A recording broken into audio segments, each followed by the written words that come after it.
¿Quién de ustedes no ha estado a prueba? ¿O quién de ustedes sí estuvo a prueba hasta hoy? Levanten la mano. Yo levanto las dos porque no puedo levantar las piernas, las tengo aquí. Y nosotros, desde que estamos en el vientre de nuestra madre, nos ponen a prueba. A prueba, creo que ese es nuestro gran eslogan desde que nacemos, ¿no? Pero las pruebas son parte de la vida, no solamente de la vida del cristiano, las pruebas son parte de la vida de todas las personas y a través de las pruebas aprendemos a confiar en Dios. O, tristemente, muchas personas no aprenden a confiar en Dios, sino que se alejan mucho más de Él. Hoy vamos a mirar una historia que es muy conocida por nosotros sobre por qué es necesario colocarnos a pruebas, por qué Dios nos coloca a prueba. Y dice puesto a prueba en singular, porque es para cada uno de nosotros, para que cada uno de nosotros piense en la prueba que está pasando en este momento o en la prueba que pudo haber pasado por lo menos este año. Yo sé que años atrás hemos pasado muchas pruebas, pero quizás en este tiempo estamos pasando por alguna. Y puede ser pequeña, puede ser grande. Lo importante es que no minimices tu prueba, ni le minimices la prueba de otro. Ahora, mi pregunta es, ¿qué es la prueba? ¿Quién me puede decir qué es prueba? Esto es una prediclase. Vamos a hablar de la palabra y vamos a hacer clases. Me gusta que interactuemos porque así es como más didáctico ¿Qué es una prueba? ¿Quién me puede decir qué es una prueba? ¿Nadie? Es como un método para saber si algo está funcionando bien. Ok, perfecto, sí. Vamos a irnos para mirar qué es una prueba. Vamos a irnos a la siguiente cita bíblica. Yo les pido el favor. Vamos a leer Juan capítulo 6, versículo 1 hasta el 9. Y es una historia que muchos de nosotros conocemos. No voy a pensar que todos los que están acá conectados, espero que sí, son cristianos o que han tenido un estudio en la palabra. Voy a llevarlo como que no, para poder entrar un poco más a esta palabra y a este tema de hoy. Es una historia conocida cuando el Señor Jesús se alimenta a los 5,000 hombres, sin contar las mujeres, con los 5 panes y 2 peces. Dice lo siguiente: después Jesús cruzó al otro lado del mar de Galilea, conocido también como el mar de Tiberias. Una gran multitud siempre lo seguía a todas partes porque veía las señales milagrosas que hacía cuando sanaba a los enfermos. Entonces Jesús subió a una colina y se sentó allí rodeado de sus discípulos. Ya era casi el tiempo de la celebración de la Pascua. Enseguida Jesús vio que una gran multitud venía a su encuentro. Dirigiéndose a Felipe, le preguntó: ¿dónde podemos comprar pan para alimentar a toda esta gente? Lo estaba poniendo a prueba porque Jesús ya sabía lo que iba a hacer. Felipe contestó: aunque trabajáramos meses enteros, no tendríamos el dinero suficiente para alimentar a toda esta gente. Entonces habló Andrés, el hermano de Simón Pedro, aquí hay un muchachito que tiene 5 panes de cebada y 2 pescados, pero ¿de qué sirve ante esta enorme multitud? Hemos escuchado quizás en muchas ocasiones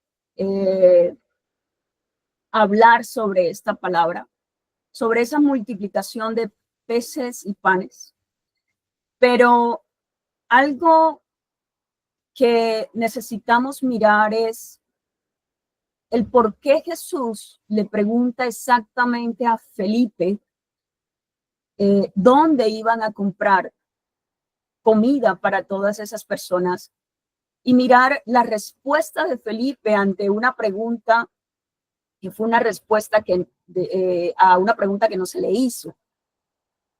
Además, ¿qué estaba pasando?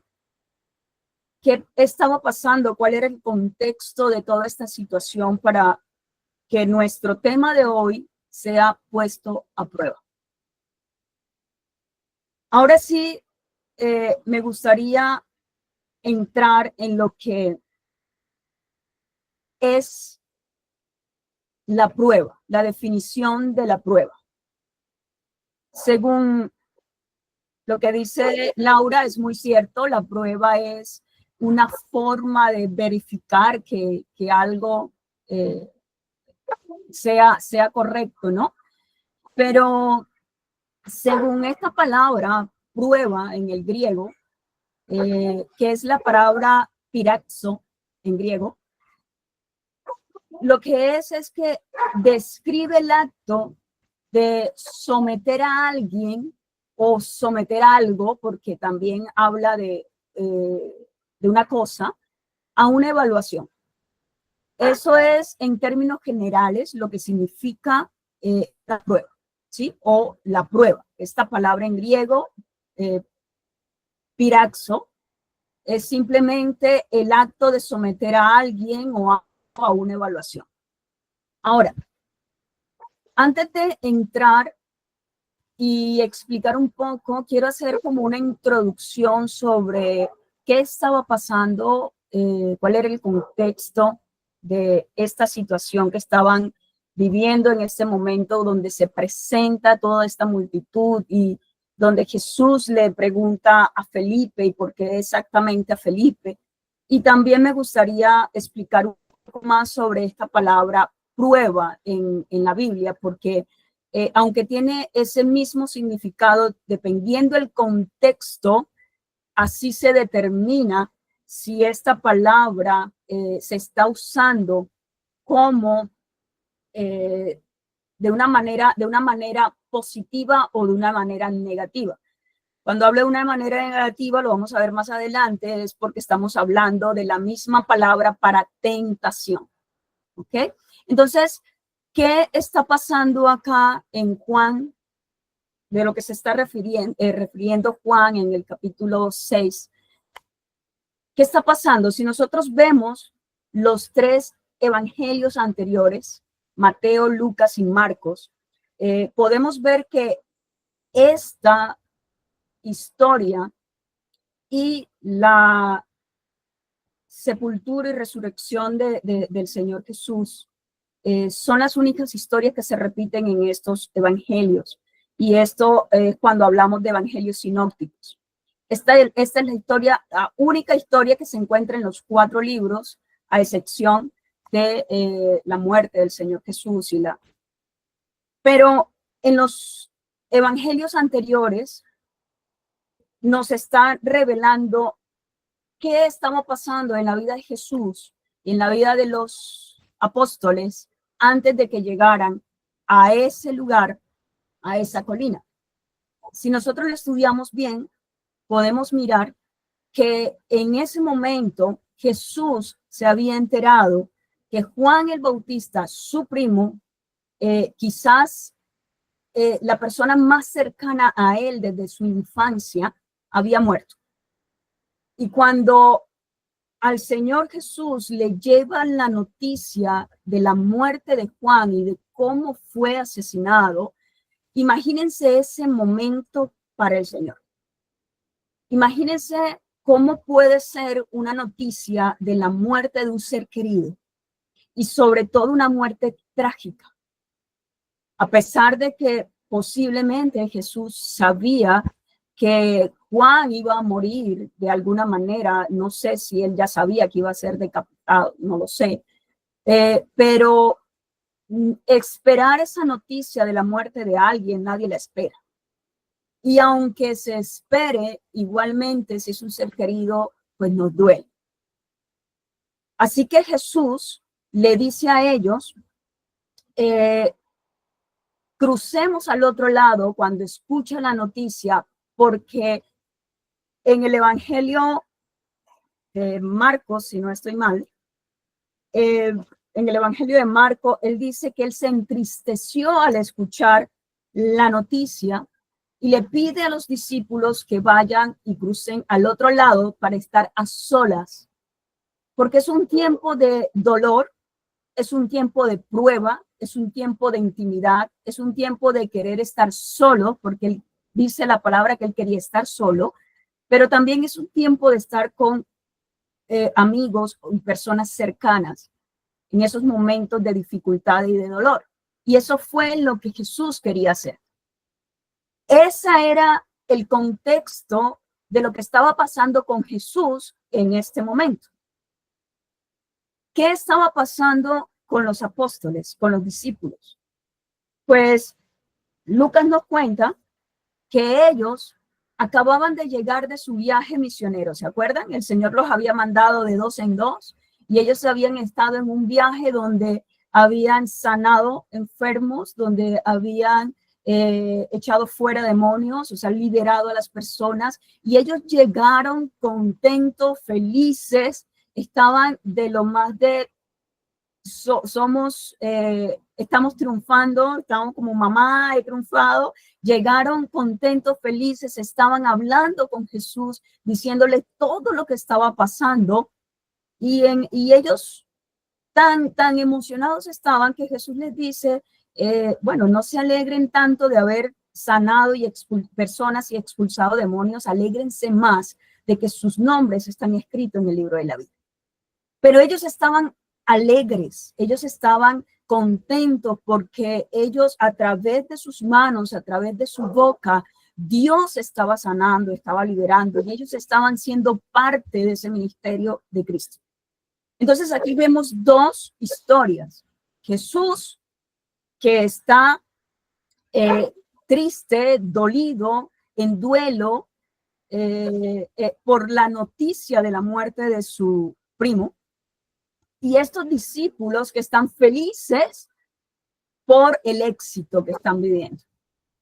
Así que Jesús los toma y en el momento en que le dicen pasemos al otro lado, es especial leer en Lucas cuando dice Jesús, vamos al otro lado para que descansen. Y todo esto es un paréntesis porque podemos ver cómo Jesús en medio de la dificultad, en medio del dolor, está también interesado en sus discípulos. Pero también se interesa en él, en su tiempo de prueba, en su tiempo de dolor, en su tiempo de pérdida, en su tiempo de duelo. Así que todos pasan al otro lado. Él está con ellos en esa colina, están hablando, no dicen de qué están hablando, pero posiblemente están hablando de la muerte de Juan, están hablando, quizás unos discípulos pues están compartiendo el dolor del Señor y los otros están pues alegres, cada quien con sus historias. Y de pronto dice que Jesús levanta la vista y ve que esta multitud viene a donde ellos están. En uno de los evangelios dice que Jesús empezó a enseñarles a las personas y que cuando ya era de tarde, casi noche, los discípulos, los apóstoles se le acercan a Jesús y le dicen, despacha a esta gente para que vayan a dormir a lugares cercanos y vayan a comer. Pero Juan habla algo diferente a todos. Y es esta gran pregunta que Jesús le dirige a Felipe. ¿Quién es Felipe? Felipe Es un hombre que solo se menciona en 3 o 4 ocasiones. Fue uno de los primeros discípulos de Jesús y era uno de los hombres que más llevaba gente a Cristo. Era un hombre muy asequible, era un hombre con gran, digamos, compasión hacia otros. Era un hombre que desde el principio creía en Jesús, creyó en Jesús. Un hombre al cual las personas podían acercarse porque era un hombre que mostraba confianza. Recuerden, a él fueron donde los griegos llegaron cuando Jesús estaba hablando y los griegos le dijeron, queremos hablar con el maestro. Él era un hombre asequible, un hombre que estaba siempre allí, atento al servicio de otros. Pero Jesús le pregunta a él directamente y le preguntó a él con un fin, y el fin fue ponerlo a prueba. Wow. Ese hombre que está todo el tiempo al lado de Cristo, el que está más atento de todo. Y me llama la atención porque Felipe, el nombre Felipe significa amante de los caballos. Y Felipe, posiblemente por el nombre que tenía, no lo dice la Biblia, no me crean, pero por el nombre que tenían y por la cultura, posiblemente era un hombre adinerado, o su familia. No todo el mundo tenía caballos. Si podemos ver, pues los caballos eran en familias adineradas. Pero eso no es el caso. Lo que es el caso es que Felipe tenía conocimiento también de la parte administrativa, pero su esencia era de un hombre cercano a la gente y cercano a Jesús. Cercano al servir, cercano a estar atento. Y entonces, si es un hombre que está atento, que es un hombre que está piel a piel con Jesús, que está constantemente involucrado en todo lo que tiene, en todo lo que el ministerio de Cristo, ¿por qué Jesús lo pone a prueba?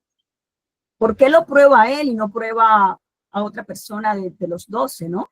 ¿Por qué lo prueba a él y no prueba a Judas, a Pedro, al mismo Juan? Y esto me llamó la atención, el saber que Juan se refiere directamente a él, a Felipe, y dice, Jesús vio la gran multitud que venía a su encuentro, dirigiéndose a Felipe le preguntó, ¿dónde podemos comprar pan para alimentar toda esta gente? Y Felipe contesta, aunque trabajáramos meses enteros, hay unas versiones que dicen más de 6 meses, no tendríamos el dinero suficiente para alimentar a toda esta gente. Así que Felipe sabía de lo que estaba hablando. Pero esa no fue la pregunta. Y eso lo vamos a ver más adelante. ¿Por qué en medio de una prueba nosotros no podemos dar las respuestas correctas? Y Andrés, el hermano de Simón, pues bueno, dice, pues aquí hay un muchachito, él como que empezó a mirar o escuchó la pregunta y él dice, pues aquí hay un muchachito, un niño que tiene 5 panes de cebadas y 2 pescados. Pero ¿qué es eso para tanta gente, para tan gran multitud? Ahora sí, vámonos a mirar un poco acerca de las pruebas, de lo que es la prueba.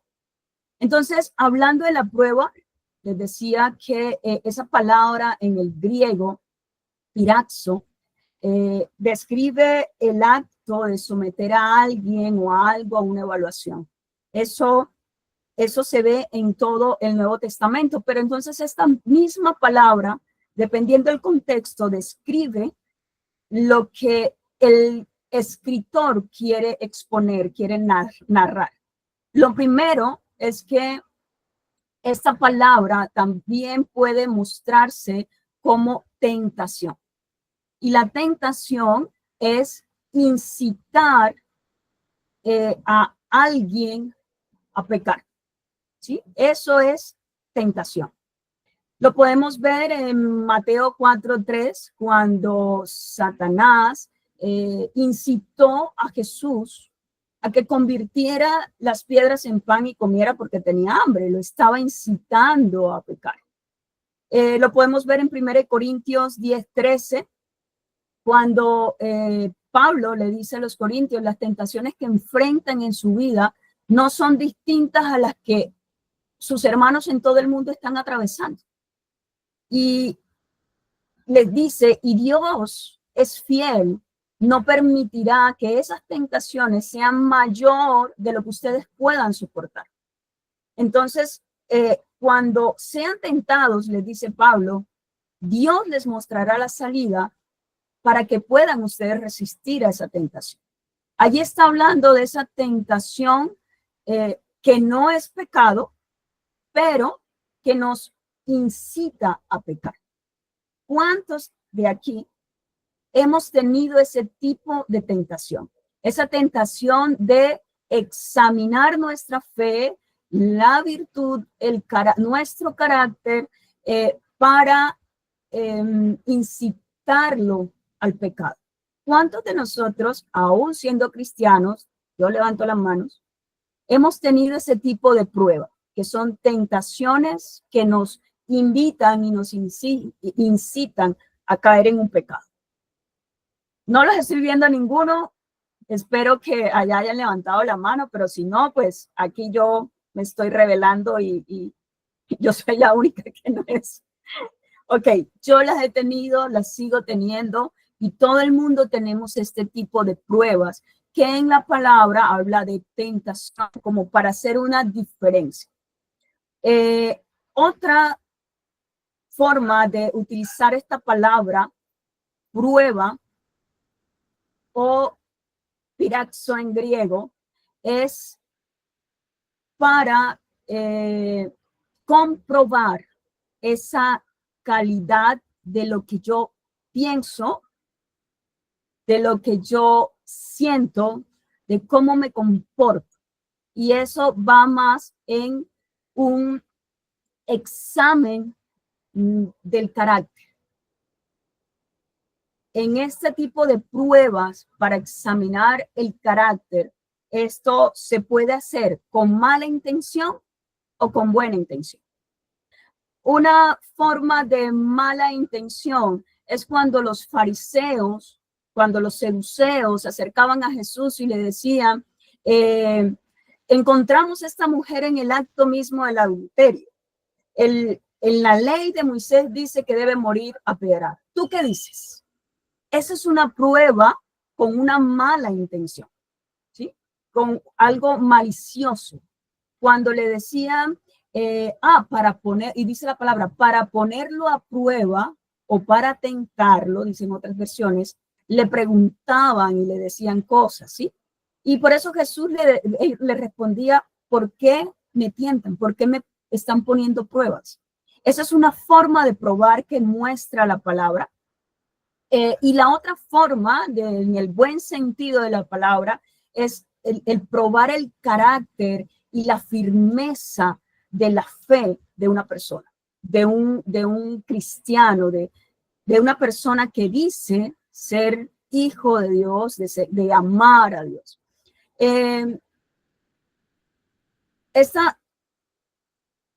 Este tipo de pruebas también nos habla la palabra que la encontramos para refinar nuestra fe y para formar nuestro carácter.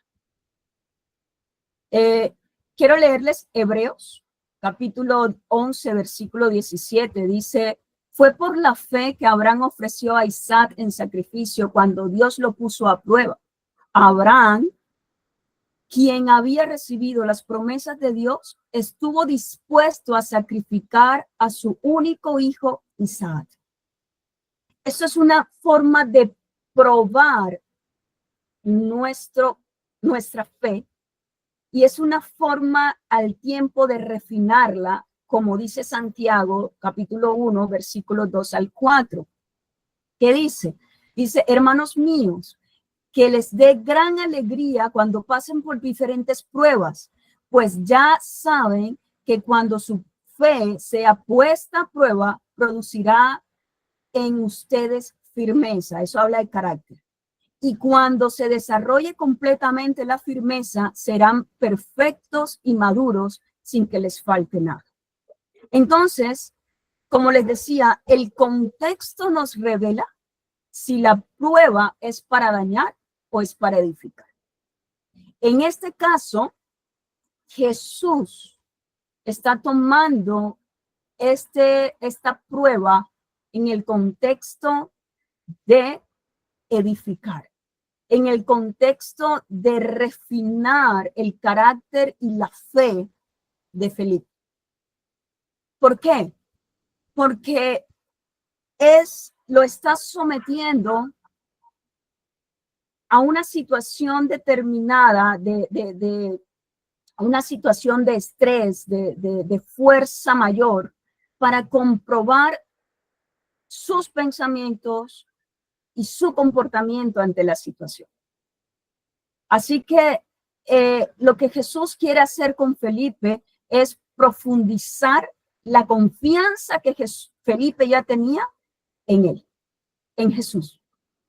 Eso era lo que Jesús estaba queriendo hacer con Felipe, que Felipe pudiera enraizar esa confianza, profundizar su confianza aún más en él. Así que de la misma manera, nosotros como hijos de Dios y como cualquier persona, porque en realidad todos tenemos pruebas, pero quiero hablarlo como a los hijos de Dios. De esa misma manera, Dios prueba a sus hijos con el fin de comprobar en nosotros nuestros pensamientos, de comprobar en nosotros la resistencia que tenemos, de comprobar nuestra fe y el comportamiento que vamos a tener ante situaciones que son inexplicables, que son inesperadas, que son adversas en nuestra vida.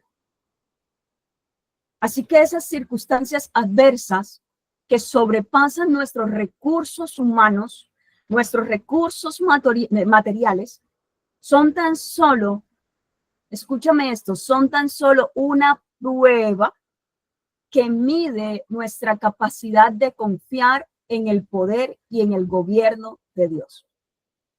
Eso es lo que significa la prueba que tú has podido venir atravesando y viviendo este año o los años anteriores. Dios simplemente quiere medir tu capacidad y mi capacidad de confiar en su poder y en su gobierno sobre nuestra vida. Y además quiere refinar nuestra fe. Felipe dice, aunque trabajáramos meses enteros, nosotros no podríamos. Y él le preguntó, ¿a dónde vamos a comprar? No le preguntó con qué vamos a comprar. Y por eso yo les decía muchas veces, cuando estamos atravesando pruebas, no damos las respuestas correctas para poder tener la solución correcta, porque nos enfocamos en la realidad visible y no en la realidad invisible. Lo mismo hace Andrés. Aquí hay un chico que tiene 2 pescados y 5 panes, pero ¿qué es esto para tan grande multitud? Así que nosotros normalmente estamos confiando en lo que tenemos y en lo que podemos hacer, en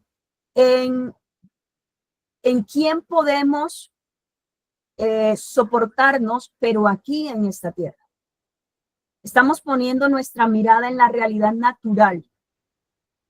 Y por eso esa realidad natural nos lleva a responder y actuar conforme a nuestros parámetros y no a los parámetros de Dios.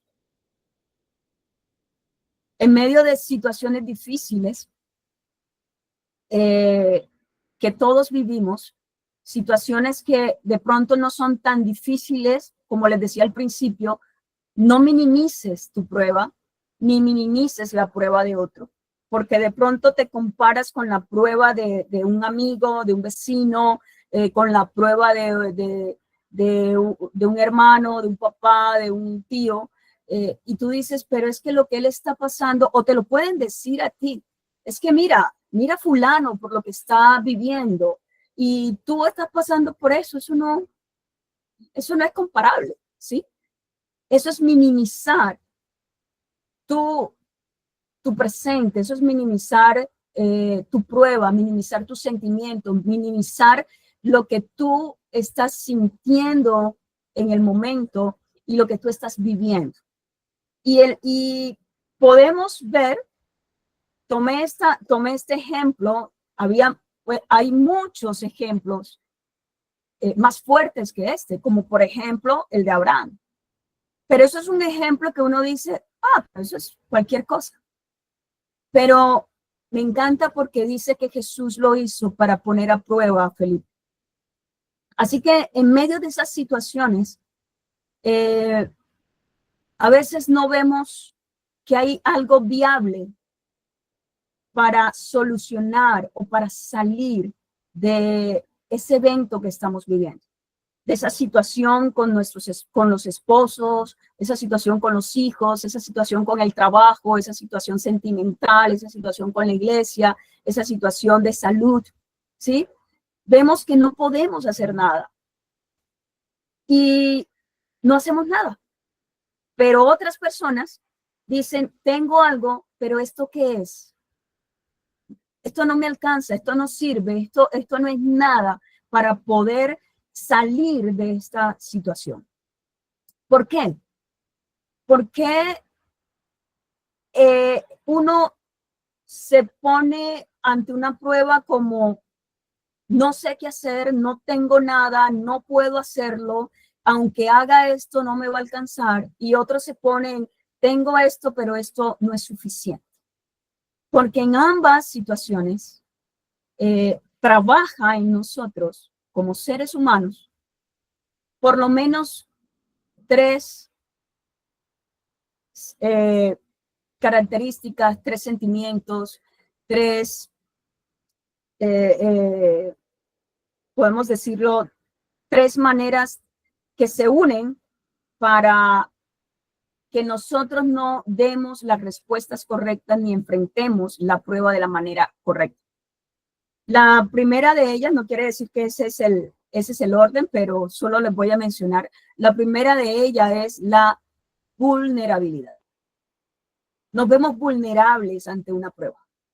Cuando estamos presentes ante una prueba muy fuerte, hasta el más fuerte, hasta el hombre más que se cree una roca, va a encontrar la vulnerabilidad. Nosotros sabemos que somos vulnerables hasta el momento en que ese botón lo oprimen en nuestro cerebro y sabemos que nuestras fuerzas se caen y no tenemos nada con qué responder a la situación. Y eso es lo que significa la vulnerabilidad. Es no tener la capacidad para suplir algo. Es una situación que sobrepasa nuestros límites. Y era lo que estaban viviendo ellos en ese momento. Era una situación que sobrepasaba sus límites. No tenemos con qué hacerlo, no tenemos con qué alimentarnos. ¿Te has encontrado tú en una situación de vulnerabilidad? Tristemente, solo colocan vulnerables a la gente que supuestamente no tiene económicamente para sustentarse. Pero no, la vulnerabilidad está en nosotros. Cuando nuestras capacidades mentales, psicológicas, financieras, físicas, espirituales, no dan abasto. Cuando yo no tengo cómo suplir algo. Cuando la situación que estoy enfrentando sobrepasa mis límites, aunque sea algo pequeño. Aunque yo sé que si toco la puerta de alguien, ese alguien puede ayudarme, pero igual esa situación sobrepasa mis límites. ¿Cuántos de ustedes se han sentido vulnerables en estos últimos días o en estos últimos meses? Lo segundo que podemos encontrar en medio de una prueba es el miedo. Esa emoción de miedo, ese sentimiento de temor, que es una reacción natural de nuestro cuerpo, pero se presenta cuando nos vemos frente a una situación de peligro, una situación desconcertante, ya sea real o sea imaginaria. Pero esta emoción se presenta porque es natural y ella busca que nosotros supervivamos. La supervivencia, podamos sobrevivir a las situaciones. Y el miedo lo que hace es desencadenar en la persona comportamientos de luchas o de huida. Podemos enfrentar el miedo porque no queremos fracasar. Y Felipe, siendo ese hombre activo, ese hombre que al encontrarse con esta pregunta de dónde vamos, a dónde vamos a comprar comida para toda esta multitud. Wow.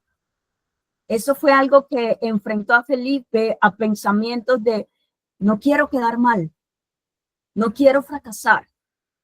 Es un miedo a lo desconocido muchas veces. ¿Cuántos nos han enfrentado con ese miedo a lo desconocido? Que no nos arriesgamos a veces a hacer cosas, a tomar riesgos porque no conocemos lo que nos espera o no sabemos qué hacer. Entonces el miedo llega a nosotros.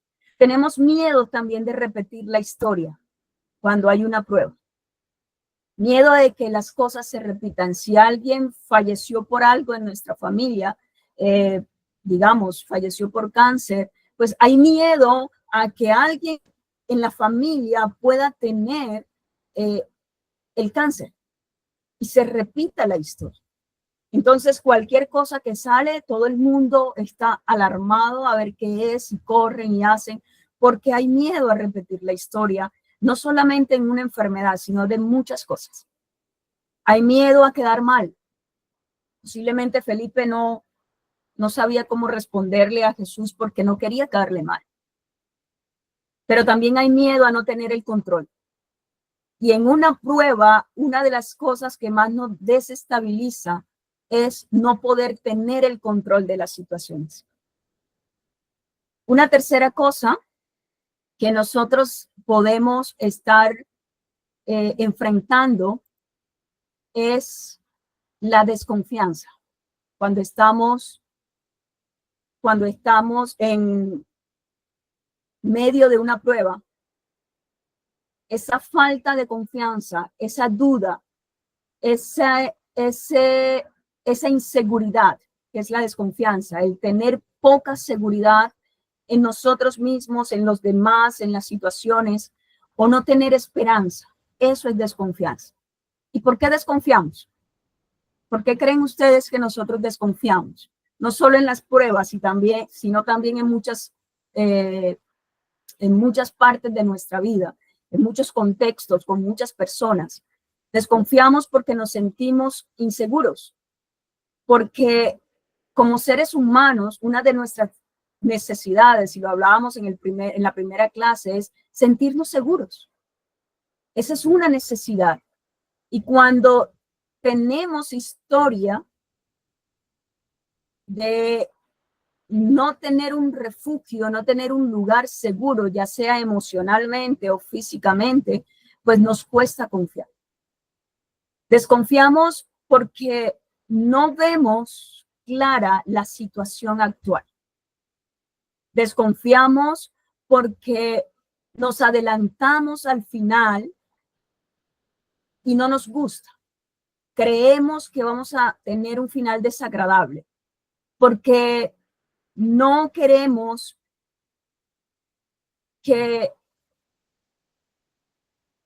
no creemos más bien, no creemos en lo que alguien puede hacer para que las cosas cambien. O no creemos en lo que yo pueda hacer para que las cosas cambien. En este caso, en medio de una prueba, no creo que Dios pueda hacer algo para que las cosas cambien. ¿Por qué?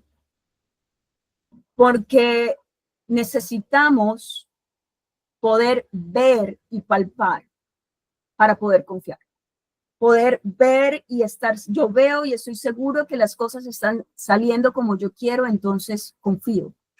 Yo veo y estoy seguro que la persona que está haciendo esto realmente lo está haciendo con buenas intenciones, entonces confío. Entonces esas tres cosas en medio de una prueba nos impide ver más allá de la realidad natural que estamos viviendo.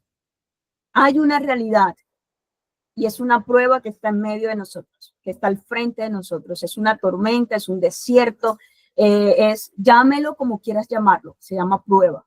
Hay una realidad que estamos viviendo. Pero nosotros, en medio de un desierto, si estuviéramos en medio de un desierto y se levanta una tormenta de arena, pues no vamos a ver nada. No vamos a ver qué está más allá. Cuando nosotros vamos manejando en una carretera y está lloviendo durísimo, pues tú no ves sino lo que el vidrio empieza, el parabrisas limpia el vidrio, ¿no? ¿Sí? Y tú ves simplemente unos metros, no estás viendo más allá y crees que la tormenta va a estar más fuerte y más fuerte y más fuerte. Posiblemente vas a tener que manejar por un gran tramo con mucha lluvia. Pero la palabra dice que en la noche está el lloro, pero en la mañana llega la alegría. Entonces, aunque las pruebas nos tomen de sorpresas, nada toma de sorpresa a Dios.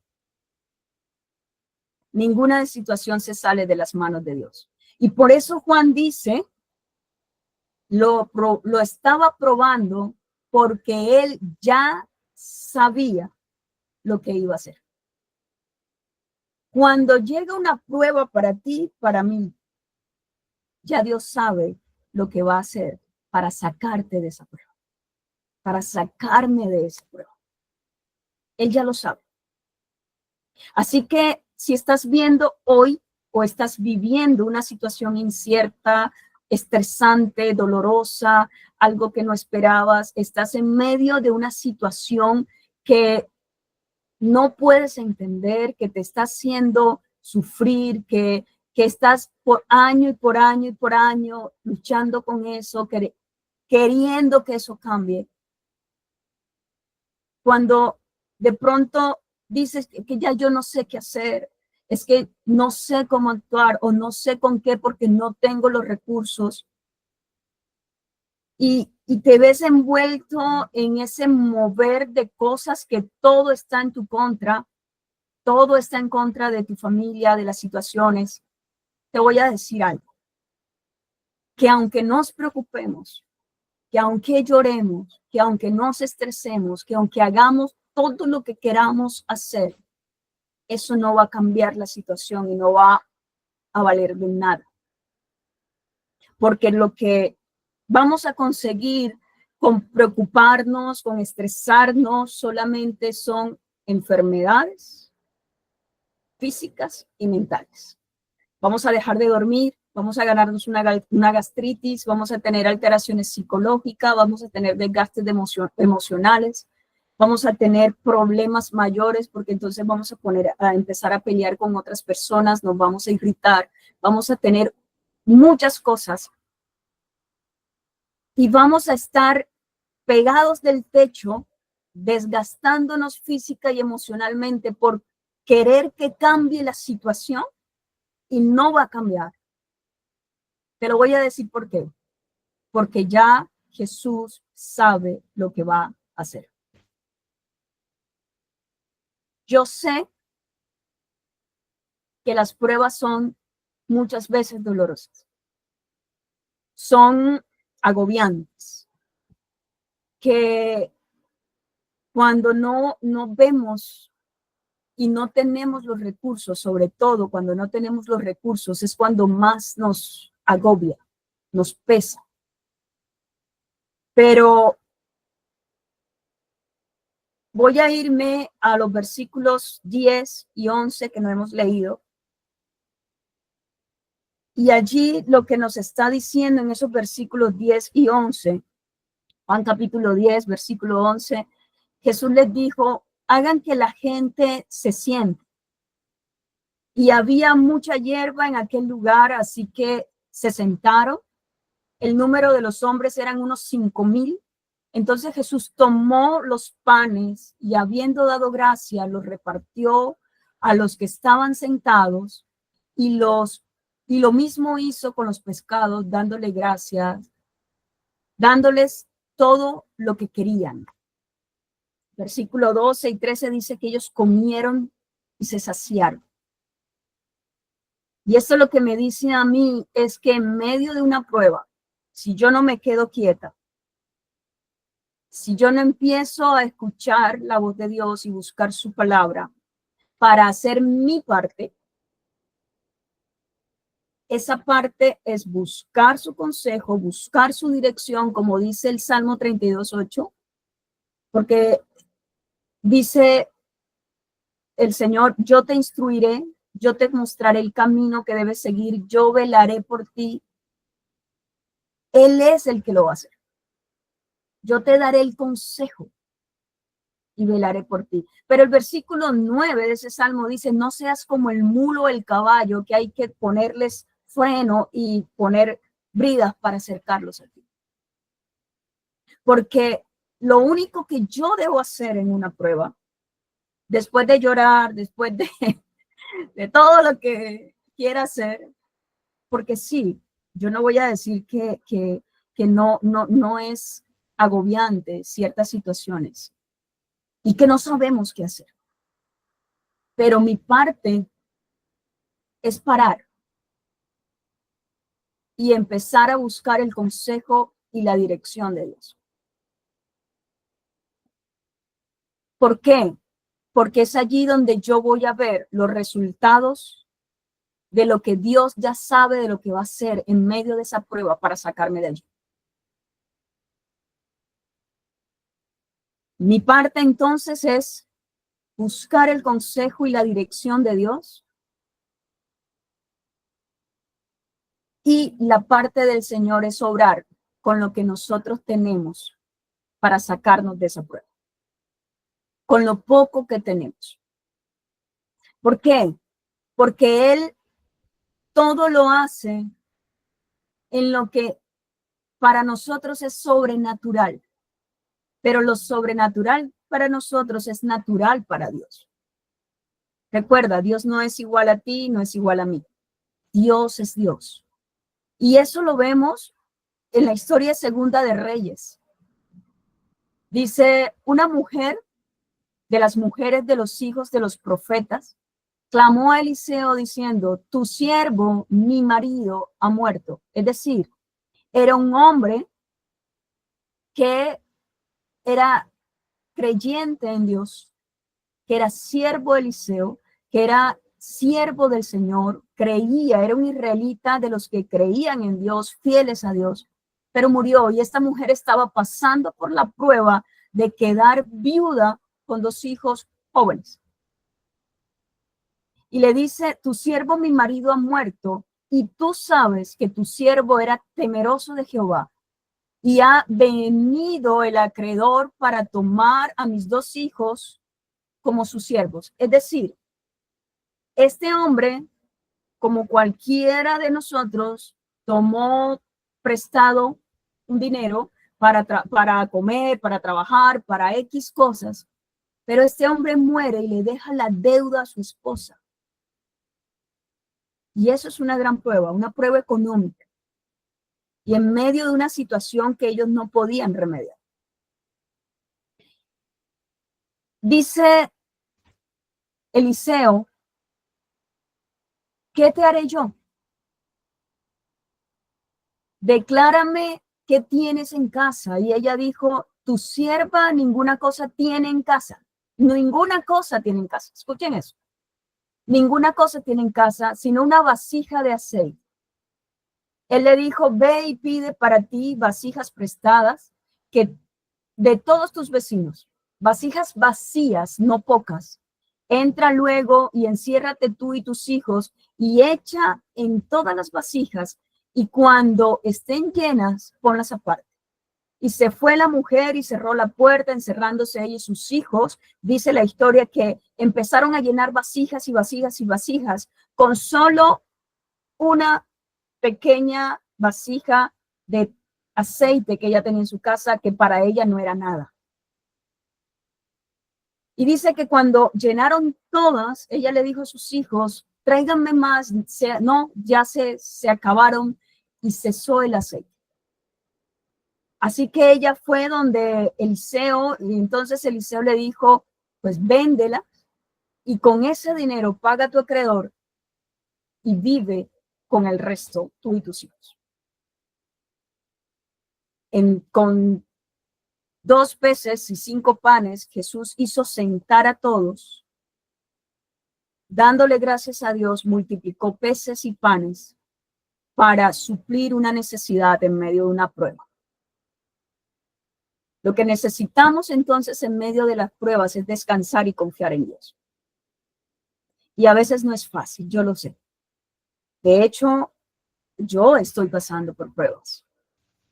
Y esta madrugada le oraba al Señor, madrugada porque no podía dormir, tenía insomnio. Si se dan cuenta, que da insomnio a las pruebas. Y a los psicólogos también nos dan insomnio. Entonces tenía insomnio y estaba orando y en realidad estaba agobiada por las cosas y llorando le decía al Señor, ¿será que yo estoy en realidad haciendo tu voluntad?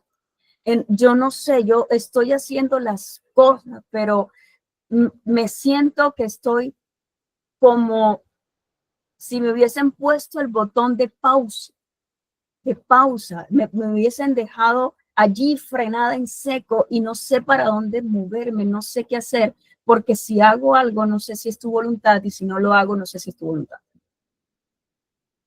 Y ya he venido mucho tiempo orándole al Señor, y nosotros estamos como equipo del ministerio, estamos leyendo, estudiando varios libros del Nuevo Testamento.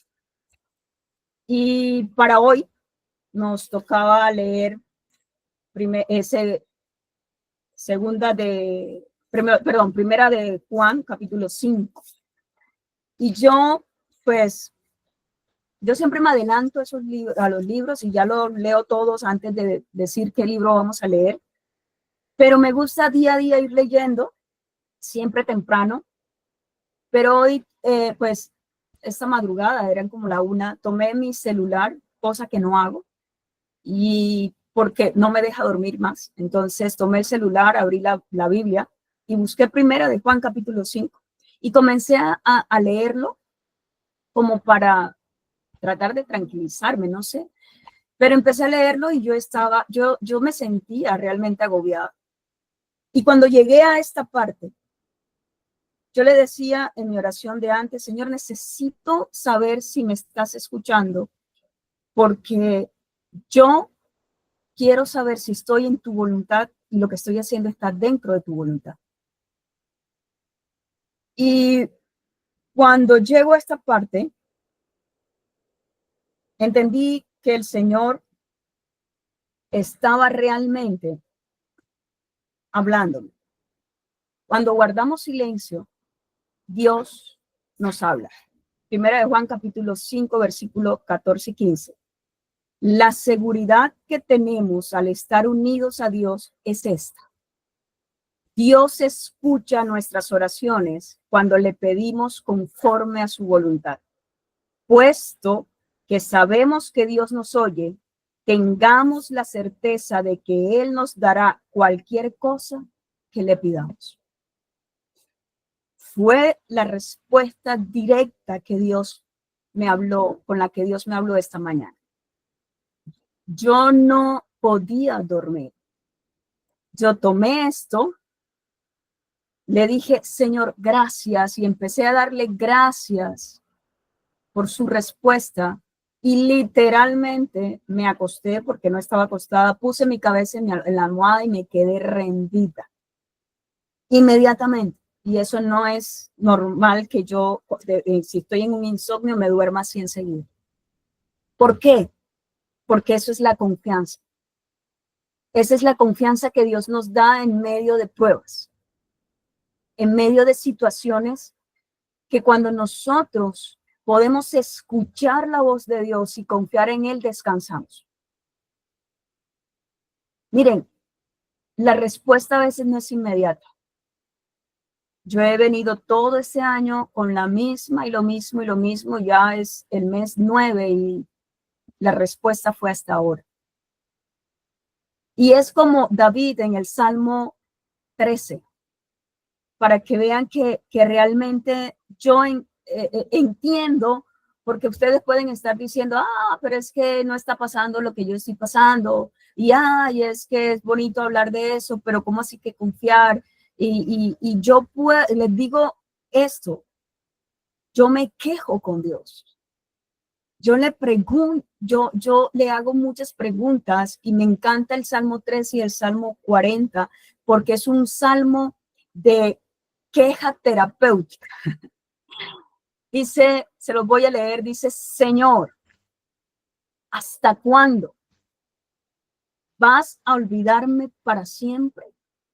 ¿Cuánto tiempo más me vas a ignorar? ¿Cuánto tiempo más seguiré angustiado?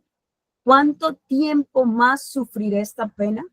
¿Cuánto tiempo más mis enemigos serán más fuertes que yo? Señor, Dios mío, mírame y respóndeme.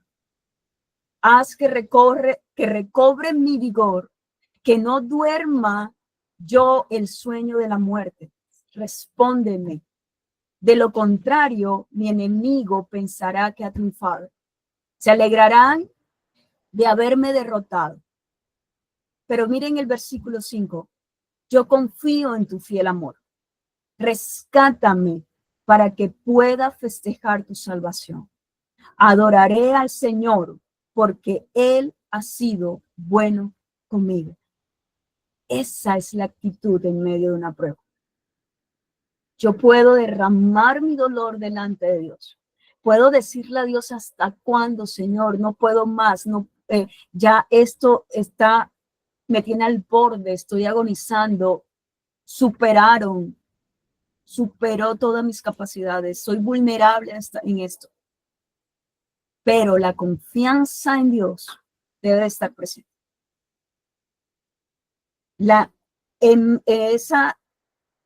Ese momento se logra solo en la intimidad y en la lectura de la palabra.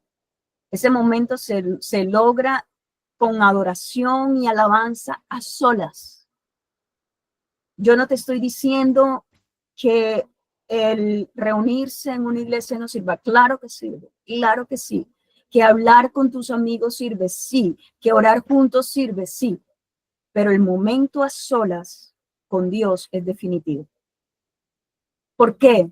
Porque eso nos va a traer paz, tranquilidad. El confiar en Dios, el descansar en Dios va a aliviar mi salud física y mental.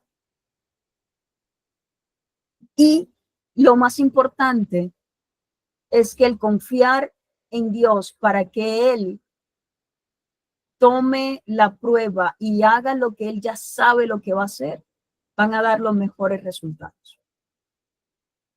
Versículo 12 y 13 de Juan 6 dice, cuando se saciaron, Jesús les dijo a sus discípulos, recojan los pedazos que sobraron para que no se pierda nada. Y dice que ellos fueron y recogieron y llenaron 12 cestas de los 5 panes que habían sobrado. 5 panes y recogieron 12 cestas con sobras. Miren,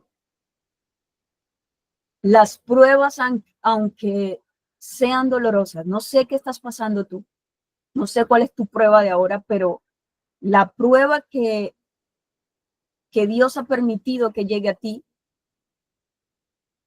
te va a ayudar a mantenerte firme, a madurar espiritualmente, te va a ayudar a aprender a ser paciente, te va a ayudar a desarrollar tu carácter como el carácter de Cristo y te va a ayudar a afianzar tu confianza en Dios.